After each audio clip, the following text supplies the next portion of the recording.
बढ़ती आबादी पर काबू पाने का अनोखा मशवरा, भारतीय वजीर के मशवरे के चर्चे।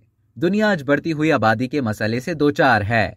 1800 में दुनिया की आबादी 1 अरब नफूस पर मुश्तमिल थी, जो 130 वर्षों बाद 1930 में दुगनी यानी 2 अरब हो गई और फिर सिर्फ 30 वर्षों में बढ़कर 3 अरब हो गई। इस तरह दुनिया की आबादी में हर 12 वर्षों में 1 अरब का इजाफा हो रहा है, जबकि वसाइल में आबादी के लिहाज से इजाफा नहीं हो सका। ऐसे में भारतीय रियासत नागालैंड के एक वजीर ने बढ़ती हुई आबादी पर काबू पाने के लिए एक ऐसा नुस्खा पेश किया कि सोशल मीडिया पर वायरल हो गया। उन्होंने आबादी के आलमी दिन के मौके पर कहा कि मेरी तरह शादी ना करें, एक पायदार मुस्तकबिल के लिए अपना हिस्सा डालें। वजीर तिमजेन इमना ने अपनी ट्वीट में मजीद कहा, आज ही गैर शादीशुदा अफराद की तहरीक में शामिल हों।